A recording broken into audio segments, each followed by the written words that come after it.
maka bahagia adalah ketika hati terasa lapang. Seorang kaya, hartanya banyak, dia naik kereta yang besar, megah dan mewah. Dalam perjalanan dia tengok ke sebelah kanan ada tanaman padi sawah yang menghijau.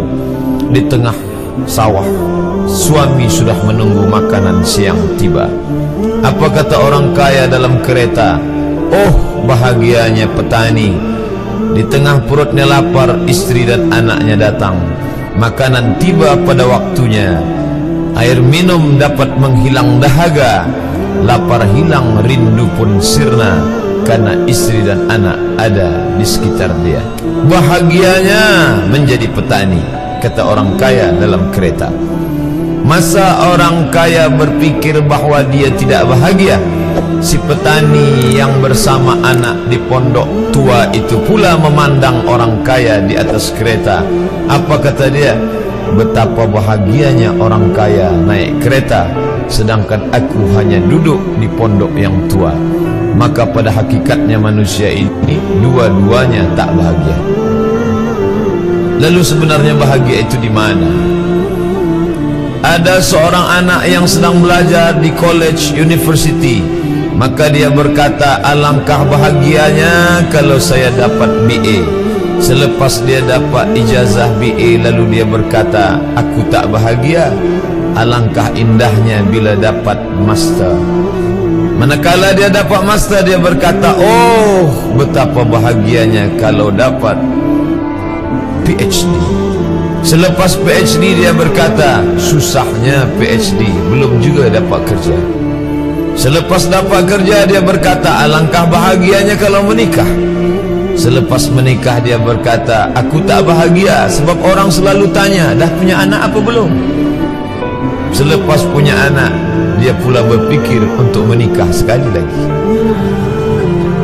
Jadi sebenarnya bahagia itu punya siapa? Oleh sebab itu bila kita baca kitab-kitab, maka makna sa'adah, kebahagiaan, orang yang bahagia sa'id, bahagia adalah insyirahus sadr, ketika hati terasa lapang apapun yang datang. Kalaulah pelajar yang mendapatkan BA itu hatinya lapang, tentu dia bahagia. Kalaulah petani yang berada di tempat rumah tua itu hatinya lapang, tentulah dia bahagia. Kalaulah orang kaya dengan kereta yang besar itu hatinya lapang, tentulah dia bahagia. Itulah mengapa Musa alaihi salam di tengah kesusahan hatinya akan melawan ayah angkat bernama Fir'aun. Dia minta hati yang lapang. Kita semua baca doa itu, Rabbi syrahli, lapangkan dadaku. Itulah mengapa kakinya pecah berdarah, giginya patah, pelipisnya pecah meneteskan darah, tapi dia tersenyum bahagia kerana hatinya lapang. Allah sudah lapangkan hatinya. Apa kata Allah untuk dia? Alam nashrah laka sadrak. Itu beza Muhammad dengan Musa.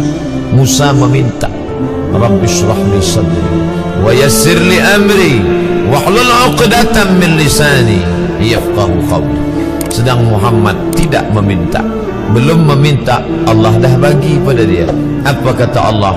Alam nashrah laka sadrak wa wada'na anka wizrak alladhi anqadha dhahrak wa rafa'na laka dhikrak. Bila kau dalam keadaan susah, dua kali Allah ulang, fa inna ma'al usri yusra, inna ma'al usri yusra. Hati lapang itulah yang membuat Haji Abdul Malik Karim Amrullah Buya Hamka tersenyum di dalam penjara. Penanya berjalan perlahan tapi pasti, maka keluarlah tafsir Al-Azhar. Hati yang lapang itu juga membuat Said Qutb tersenyum menghadapi tiang gantungan. Walaupun dipenjara oleh Gamal Abdul Nasir, tapi sebelum kematiannya sempat pula menulis tafsir Fi Zilalil Quran, di bawah naungan bayang-bayang Al-Quran. Apa kata Said Qutb dalam muqaddimahnya? Al-hayatu fi zilalil Quran nikmah. Hidup di bawah naungan bayang-bayang Al-Quran itu nikmat. la ya'rifuha illa man dzaqaha. Tidak ada yang boleh mengetahuinya kecuali orang yang pernah merasakannya. Maka bahagia adalah ketika hati terasa lapang.